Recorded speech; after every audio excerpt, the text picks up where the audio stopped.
반갑습니다. 신일교회는 친근해요. 왜냐하면 같은 노예고 또 목사님 소개해 주신 대로 목사님하고 30년 지기, 게다가 제 심호하는 교회하고 신일교회는 신자 돌림 이래저래 뭐 친근한 게 한 가지 두 가지가 아니에요.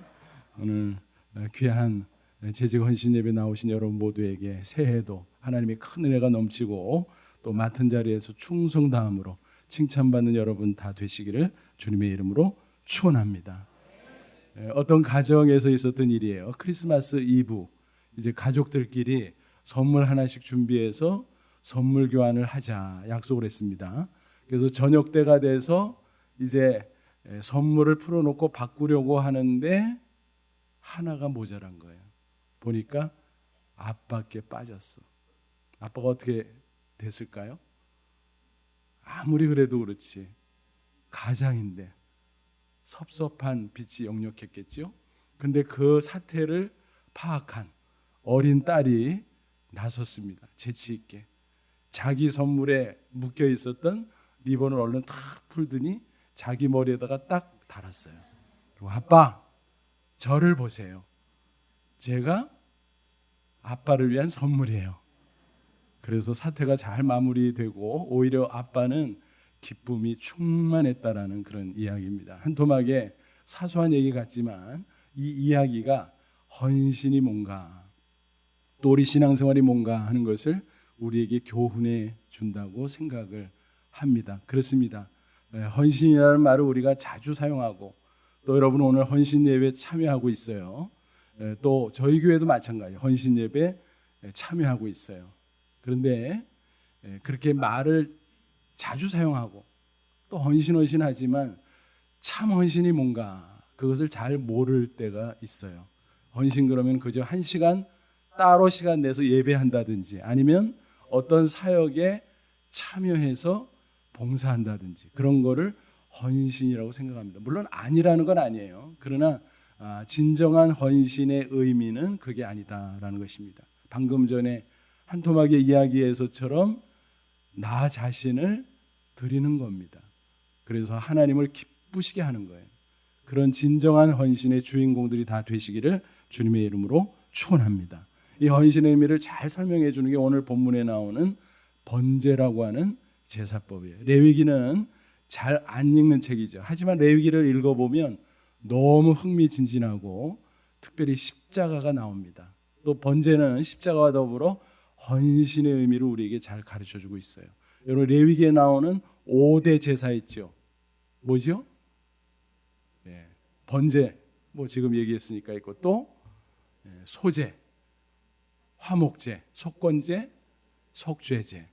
뭐 익히 알고 계시고 또 모르시면 앞으로 배우시고 이 시간에는 번제에 대해서 이야기하려고 그래요. 번제는 기본 제사고 헌신을 의미하는 너무너무 중요한 제사예요.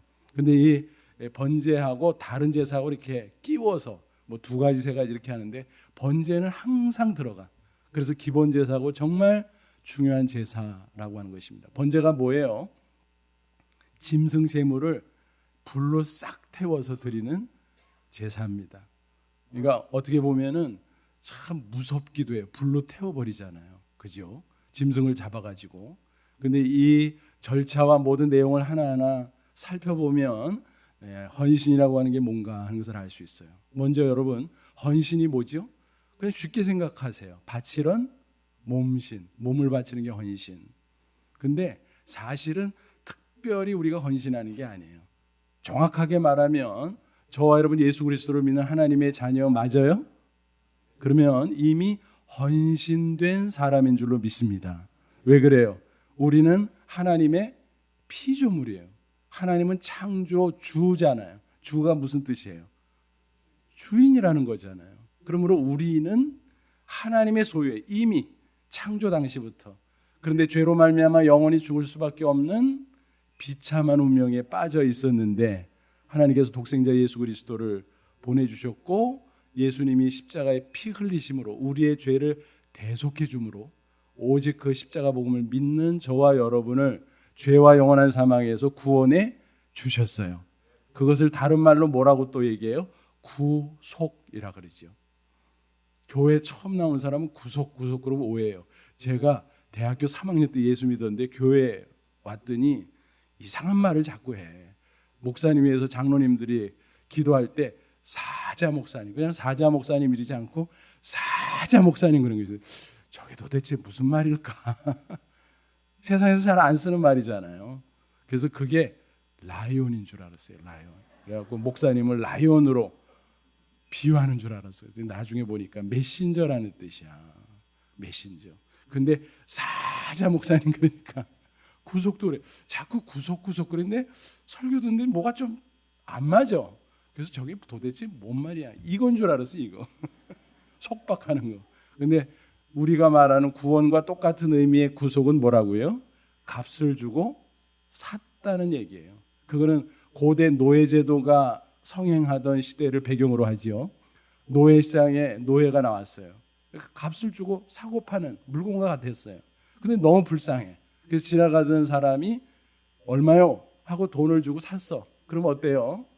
그 나쁜 주인에게서 벗어나서 이제 새 주인의 소유가 된 거예요. 그래서 하나님이 우리를 그렇게 피로 값주고 사셨어요. 그게 구속이에요. 그러면 하나님은 저와 여러분이 뭐예요? 창조주일 뿐만이 아니라 구속주예요. 그러니까 이래 따져도 우리의 주인, 저래 따져도 우리의 주인. 나는 내게 아니에요. 착각하면 안 돼요. 많은 사람들이 내가 내 건 줄 알아. 그러니까 인생을 잘못 사는 거예요. 나는 하나님의 것인 줄로 믿습니다. 그러니까 헌신은 뭐 내 걸 가지고 하나님 앞에 바치고 그게 아니에요. 내 몸이니까 내 건데 이걸 하나님 앞에 에이 아깝지만 자꾸 헌신 그러니까 바치자. 근데 좀 진짜 아까우니까 막 시간만 1시간 바치지 뭐. 그냥 물질 일부 떼서 바치지. 그러니까 헌신에 대해서 왜곡되고 오해하는 거예요. 그러니까 저와 여러분은 이미 헌신된 사람이에요. 그죠? 하나님의 소유예요. 근데 중요한 것은 그 뜻을 알고 헌신에 합당한 삶을 사느냐, 살지 않느냐라고 하는 것입니다. 그러므로 헌신한다는 말보다 더 정확한 것은 뭐예요? 헌신에 합당한 삶을 사는 거예요. 이해가 되세요?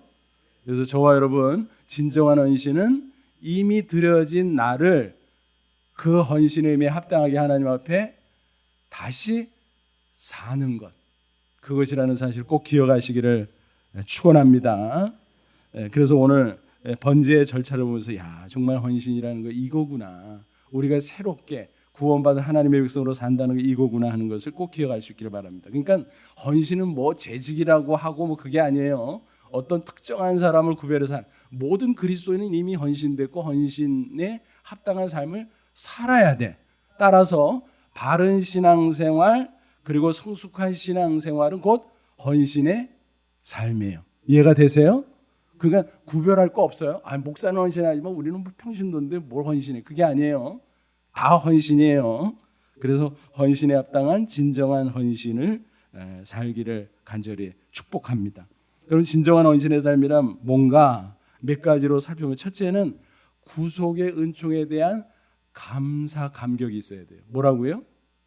구속의 은총에 대한 감사합니다. 내가 구원받은 것에 대한 감사가 있어야 그게 헌신에 합당한 삶이에요. 2절, 3절, 4절을 보면요. 주어가 나오는데 이제 2절에는 누구든지라 그랬어요. 그지? 누구든지. 그 사람은 누구예요? 누굴까요? 제사를 드리려고 하는 제사장이에요? 아니죠. 제사장이라는 말은 아직 안 나왔죠. 이스라엘 자손에 대해 말하기를 누구든지. 그러니까 이스라엘 자손 중에서 제사를 드리고 싶은 사람. 그죠? 3절도 마찬가지. 4절도 마찬가지. 쭉 읽어보면 4절 특별히 그는 그랬어요. 그는. 그러니까 그는 누구라고요? 제사를 드리는 백성이에요. 제사 나오면 무조건 제사장이라는데 안 그래요. 제사장이 할 일이 따로 있지만 여기서 그는 제사를 드리는 사람. 그래서 헌제자라고 말할 수 있어요. 그 사람이 어떻게 하나 그 절차를 쭉 보세요. 그래서 3절 보면 흠없는 수컷. 이게 뭐죠? 여러분 구약의 제사는 예수님의 십자가에 대한 예고편이에요. 그러니까 흠없는 수컷 그러니까 깨달아지죠. 뭐죠? 죄가 없는 의로움을 상징하죠. 그래서 흠없는 인간의 모습으로 오신 예수 그리스도를 예표한다라고 하는 것입니다. 근데 그 흠없는 수컷을 잘 구별해서 제물로 드리는데 어떡하라고요? 4절 보니까 머리에 안수해래. 어휴, 안수는 제사장이나 하는 거 아니야? 목사님이나 하는 거 아니야? 근데 여기서는 누가 안수해요? 그 제물인 동물의 백성이. 하나님의 백성이 제사를 드리고 싶을 때 그 동물, 짐승 머리에다가 안수하래요. 이 안수의 의미는 뭘까요? 성경에 안수가 여러 가지 의미가 있는데 뭐 다 생략하고 이때 안수는 뭐냐 하면 전가시키는 거예요. 전가시키는 게 뭔지 알죠? 내 거를 저쪽으로 밀어주는 거야. 떠다 밀어주는 거예요. 근데 이거는 이중전가예요. 그러니까 흠없는 수컷이니까 장차 오실 예수 그리스도의 의로움을 상징해요. 그런데 나는 뭐예요? 제사하는, 안수하는 백성은 뭐예요? 죄인이죠. 그래서 내 죄가 그쪽으로 전가되는 거예요. 그리고 그쪽의 의로움이 나에게 전가되는 거예요. 그러니까 이중 전가라 그래요. 쉽게 말하면 바꾸게 하는 거예요. 여러분 환전소에 한국 돈 주면 달러 줘. 그 환전소에 영어로 뭐라고 써 있죠? exchange. 그거예요, 그거. 바꾸는 거예요, 바꾸는 거. 그래서 고린도후서 5장 21절 보면 하나님께서 죄를 알지도 못하시니 누구요? 예수님을 죄로 삼으신 것은 그 안에서 의가 되게 하려 함이라. 무슨 얘기예요? 예수님이 죄가 없는데 우리 죄를 대신 짊어지고 십자가에 죽으셨어.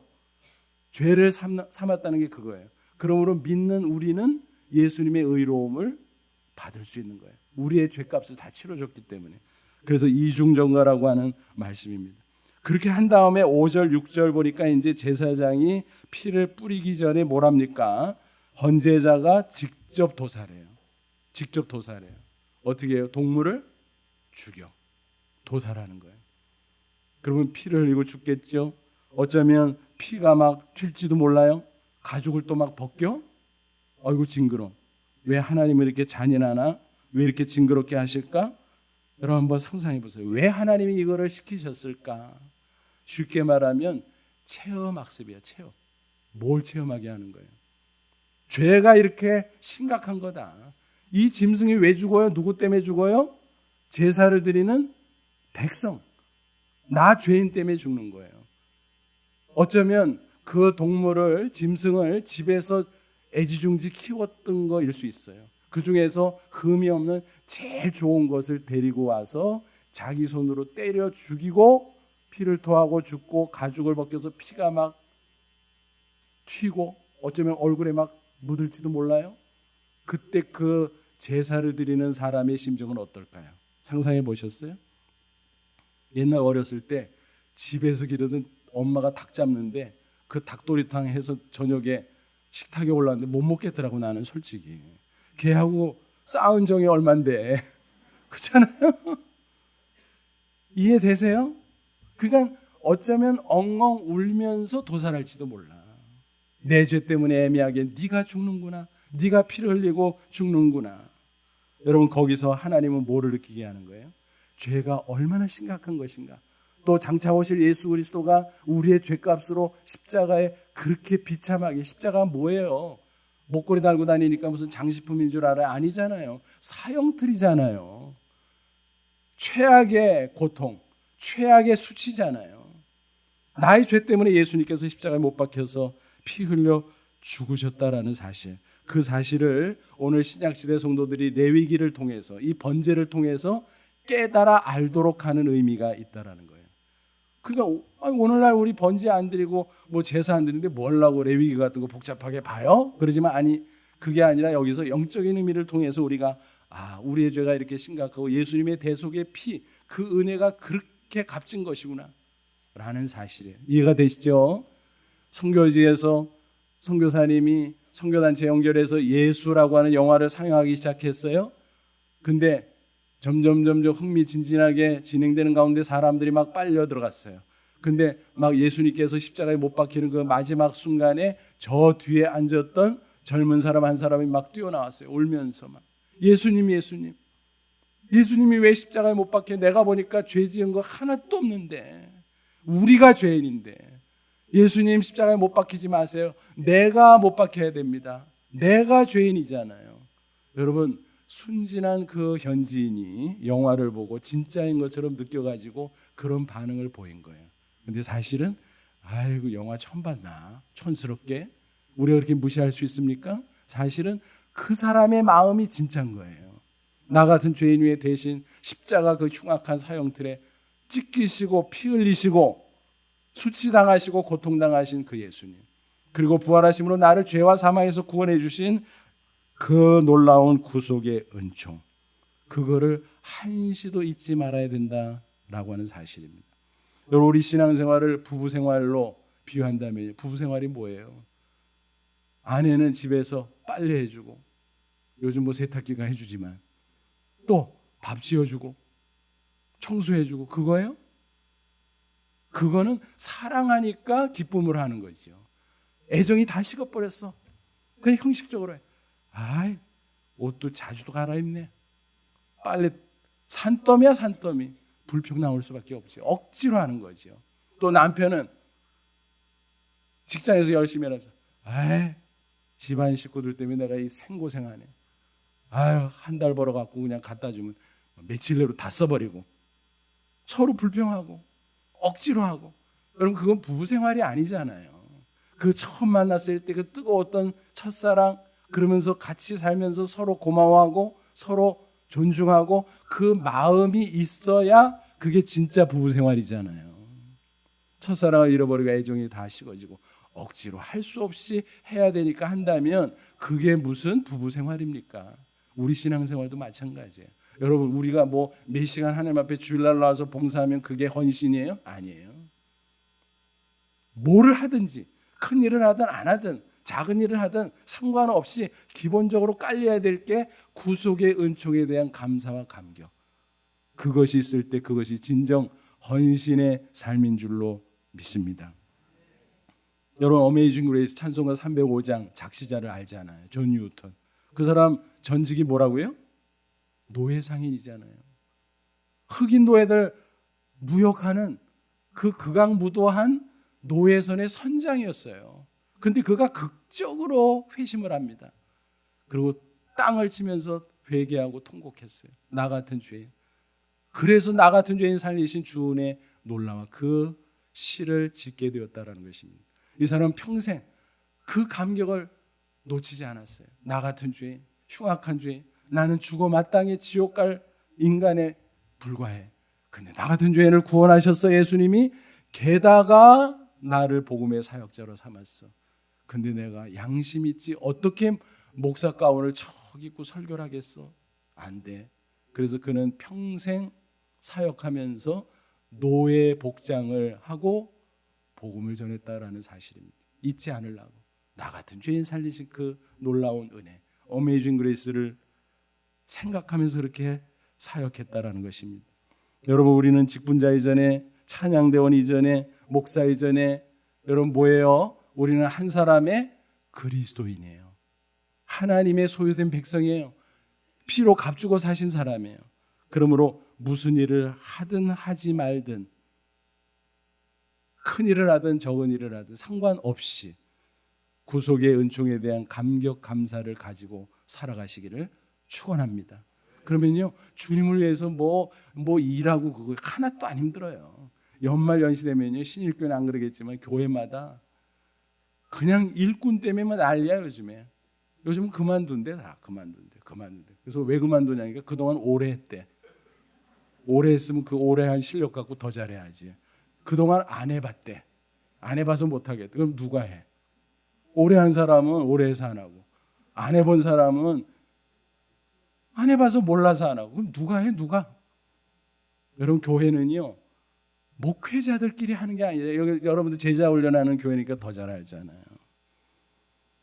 그게 왜 안 됩니까? 왜 하기 싫고 막 빠지고 싶고 막 피하고 싶고. 왜 그래요?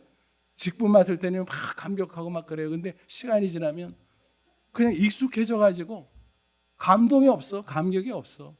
그냥 억지로 하다가 나중에는 슬그머니 빠지고. 여러분, 그게 무슨 헌신의 삶입니까? 그게 무슨 직분자입니까? 아니, 그게 무슨 그리스도인입니까? 저와 여러분은 구속의 은총에 대한 감격 감사를 놓치지 말고 평생 살아가시기를 축복합니다. 두 번째 진정한 헌신은요, 삶 전체를 드리는 거예요. 8절 9절 보면 각을 뜨라 그랬어요. 그러니까 더러운 것만 싹 씻어내고 나머지는 다 바치는 거야. 몸 전체, 사지백체. 그죠? 이거는 뭐예요? 전 생애를 바치라는 거예요. 모든 영역을 바치라는 거예요. 내 소유 전부를 바치라는 거예요. 하나님의 거니까 본래. 로마서 12장 1절 내가 하나님의 모든 자비하심으로 너희를 구하니 너희 몸을 하나님이 기뻐하시는 거룩한 뭐예요? 산제물로 드리라. 그러니까 내 삶을 하나님 거로 그대로 드리라는 거예요. 몽땅. 번제가 몽땅 드리는 게 번제잖아요. 언제여서 무엇을 하든지 주의 뜻에 합당하게 모든 영역. 교회에서, 가정에서, 직장에서, 길거리에서 똑같아야 된다는 거예요. 여러분, 교회에서는 우리가 얼마나 거룩해요. 저도 거룩해 보이죠? 근데 집에 가서 어떤가? 동네 다니면서 어떤가? 시장에 가서 어떤가? 다르면 안 돼요. 하나님은 여기서든지 저기서든 다 보고 있는데 그럼 나는 일부만 드리고 있는 거예요. 한 25년 전 얘기예요. 제가 담임 목사 초기인데 주일 준비하는 게 그렇게 부담스럽더라고, 힘들더라고. 지금도 뭐 항상 두렵고 떨리는 마음이 있지만 그때는 그게 굉장히 심했어요. 근데 우리 딸아이가 초등학교 그때 몇 학년인지 모르겠어요. 근데 한 번은 저한테 그러더라고요. 그 배경을 좀 먼저 얘기해야 되겠구나. 토요일 날 교회, 그때 우리 담임 목사님실이 그 1층인데 막 얼마나 복잡한지 막 토요일 날 뭐 애들도 오고 막 교인들도 와서 왔다 갔다 하고 어떤 때는 막 노크하고 들어오니까 너무 방해가 받아서 집에서 좀 준비해야 되겠다고 집에 있는데 집엔 또 누가 있어요? 애들 있잖아. 얘들은 토요일 날이면 해방이야. 자기들은 진짜 너무너무 좋은 주말이잖아요. 근데 나는 어때요? 좋은 주말이 아니라 힘든 주말이야. 주일 준비하는. 그거 어떻게 될까요? 방에서 막 준비하다가 막 밖에서 막 떠들고 막 왔다 갔다 뛰고 막 그러면 야! 그러고 막 소리를 지르고. 저도 그런 거 할 줄 알아요. 요즘은 안 하지만. 그러니까 한 번은 이제 식사하는데 어떻게 뭐 이런저런 얘기하다가 아빠 그러더라고요. 우리 딸아이요. 그래서 왜 그랬더니 아빠의 생활 그래프를 내가 한번 그려볼까 그러더라고요. 그래서 뭔 소리냐 너 그랬더니 아빠가 제일 기분이 좋게 쫙 기분이 올라갈 때가 주일날 저녁이래. 이해되시죠? 막 아빠가 콧노래 부르면서 들어온다. 자기네들 잘 논다가 월요일까지도 상태가 괜찮대. 근데 화요일부터 좀 떨어진대. 뚝뚝뚝뚝 떨어지다가 금요일 팍 떨어져서 토요일 날은 그냥 아빠가 막 소리를 지르고 막 무섭대. 제가 철없는 아이가 그 말하는데 한 방 얻어맞아. 야, 내가 교회에서 모습하고 가정에서 모습이 다르구나. 여러분, 하나님은요 교회에서만 우리를 보는 게 아니에요. 가정에서도 봐요. 직장에서도 봐요. 길거리에서도 봐요. 시장 가면 시장에서도 봐요. 그죠? 외국 나가서도 봐요. 어디서든지 다 봐요. 내 모습이 정말 하나님 앞에 합당한 제물이 될 수 있을까? 우리는 일부 영역, 일부 소유, 그것만 가지고 헌신한다고 폼을 잡는 경우가 얼마나 많은지 몰라요. 그래서 영어에 이런 표현이 있어요. 파타임 파파. 무슨 뜻인지 아시겠어요? 아빠는 아빠인데 파트타임 아빠야. 그러니까 무슨 아빠인지 대충 눈치채셨죠? 집에 와서는 막 잘하는 척하는데 밖에 나가서 바람 피는 아빠. 그 아빠가 파트타임 아빠야. 이중생활하는 거예요. 여러분, 우리가 신앙생활 그렇게 할 수 있어요. 교회에서는 막 거룩 막 얼마나 열심히고 막 근데요 집에 가서는 막 이상해져. 그래서요 교회 오래 다닌 사람의 가정의 자녀들이 신앙의 길에서 이탈하는 경우가 많아요. 그럼 주변 보세요. 그런 경우가 있어요. 왜 그럴 것 같아요? 우리가 모든 영역, 언제 어디서 무엇을 하든지 내 시간제는 건강, 물질, 모든 거 그 전체가 정말 하나님이 기뻐하시는 모습으로 사용되고 또 하나님의 일에 드려져야 되고 그게 진정한 헌신이라는 사실을 꼭 기억하시기를 바랍니다. 그리고 여러분, 우리는 결국은 지나가요. 요한일서 2장 17절 이 세상도 그 정욕도 지나가되 오직 하나님의 뜻을 행하느니 영원히 거하느니라. 베드로전서 1장 24절 모든 육체는 풀과 같고 그 모든 영광이 풀의 꽃과 같으니 풀은 마르고 꽃은 떨어지되 오직 주의 말씀은 세세토록 있도다 하였으니. 여러분, 우리는 영원한 가치를 위해서 사는 거예요. 하나님 앞에서. 그래서 언제여서 무엇을 하든지 우리의 삶 자체가 하나님 앞에 예배라는 사실을 잊지 마시기를 바랍니다. 그리고 우리의 모든 소유도 하나님 거예요. 하나님을 위해서 정말 쓸 수 있는 그런 용기와 결단과 실천이 있어야 돼요. 그게 진정한 헌신인 줄로 믿습니다. 저희 교회 천국 가신 지 오래됐지만은 안수 집사님이 계세요. 근데 그분은요, 유아세례 교인인데 입교를 57세 받았어. 그림이 그려져요. 방학이 꽤 길었지. 밥을 안 먹고 이분은 맥주 먹고 살았어요. 어떻게 그렇게 살았나 몰라. 근데 이분이 뇌수술하다가 어머니가 유언했어요. 돌아가시면서, 야, 너 유아세례 교인인데 교회 나가야 신앙생활 해야지. 근데 그거를 무시하고 세상에서 사업한다고 바쁘다고 뭐 왔다 갔다 하고 교회는 안 나가고 그러다가 뇌수술하는데 수술대에서 통곡하면서 회개를 합니다. 하나님, 나 살려주면 내가 하나님 평생 잘 섬기겠습니다. 근데 하나님이 치유해 주셨어요. 어떻게 됐을까요? 그 사람이요, 한 10수년 됐을까? 돌아가실 때까지. 얼마나 열심히 했는데, 예배란 예배는요, 다 참석해. 다 막 새벽 예배, 구역 예배, 수요일, 주일, 오전, 저녁, 뭐 하여간에 뭐 남전도에 여전도에는 아니구나, 남자니까 여전도만 빼고 하여간에 별의별 예배, 별의별 집회, 별의별 사역, 뭐 별의별 모임 싹 얼마나 바쁜 분인지 몰라요, 사업하면서. 근데 나중에 선교에 불이 붙어가지고요, 이분이 전문인 선교 IT 그 전문가인데 훈련 다 받았는데 암에 걸렸어, 폐암. 그래서 온 교회가 너무 사랑하니까 저도 막 진짜 간절하게 기도해서 치유가 됐는데 또 결국은 재발이 돼서 돌아가셨어요. 그래서 돌아가시기 전에 울면서 그 고통 가운데 삐뚤삐뚤하는 글씨로 쓴 그 유언장 같은 편지를 제가 지금도 간직하고 있어요. 제 휴대폰에 그게 찍혀 있어요. 뭐라고 돼 있는지 아세요? 하나님, 저한테 주는 거예요. 하나님, 나 같은 죄인 살려주신 거 감사합니다. 그 은혜 무엇으로 보답하겠습니까? 내가 선교사 가려고 그랬는데 결국 훈련만 받고 못 갑니다. 내 대신 내 아들 신반북에서 꼭 선교사로 파송받게 해주세요. 그리고 하나님, 그때 우리 교회 건축 중이었어요. 빚 한 푼 없이 우리 교회 헌당하게 해주세요. 그러면서 자기가 먼저 제일 앞장서서 먼저 무리할 정도로 헌금을 하셨어요. 그리고 우리 신반포교회 21세기 안디옥 교회 선교하는 교회 되게 해 주세요. 그게 2002년 4월 18일에 편지였습니다. 그 후에 얼마 되지 않아서 돌아가셨어요. 장례식 내내 제가 그렇게 울어본 적이 없어요. 우리 아버지도 돌아갈 때도 그렇게까지 안 울었어요. 너무너무 귀한 어른이었어요. 어떻게 됐을까요? 그분의 그 유언적 편지가 다 이루어졌어요.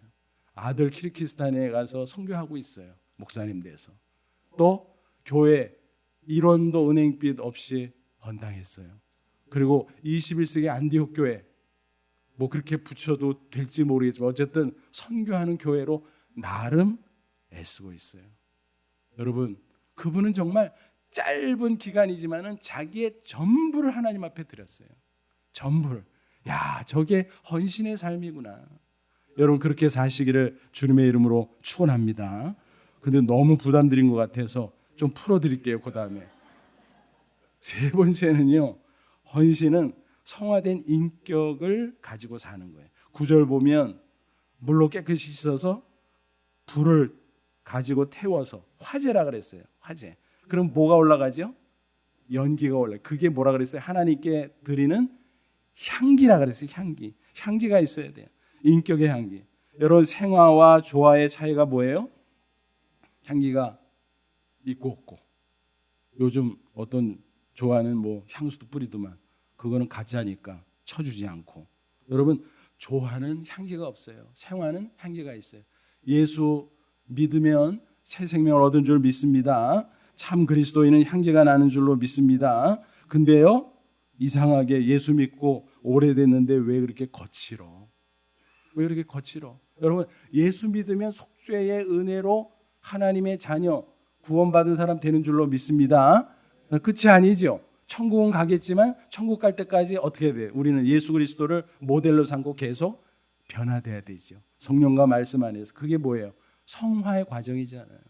그래서 예수님을 닮은 예수님의 성품으로 날마다 변화돼요. 10년 믿으면 10년만큼 변화돼야 되고 20년 믿으면 20년만큼 변화돼. 근데 변화가 안 돼. 변질이 돼. 그 비정상이죠. 그 속에 진짜 예수 그리스도의 생명이 있는가? 향기가 아니라 악취가 나. 여러분 그게 무슨 헌신의 삶이에요. 그게 무슨 신앙생활이에요. 그래서 교회 안에서 때로는 상대방에 막 그냥 거친 말해서 상처 주고 일은 많이 하는데 상처 줘가지고 다 까먹어. 오히려 혼란을 주는 경우가 있어요. 죄송합니다. 신일교회 안 그런데 이런 얘기해서. 그런 경우가 얼마나 많은지. 그 차라리 그냥 가만히 있지. 왜 그렇게 막 일을 해가지고 막 난리를 피우다가 그렇게 막 오히려 많은 사람을 상처를 줘. 여러분 그렇게 하면 안 돼요. 오늘 본문에 보면 재물의 종류가 여러 가지 뭐예요? 소, 양, 염소, 비둘기. 공통점이 뭘까요?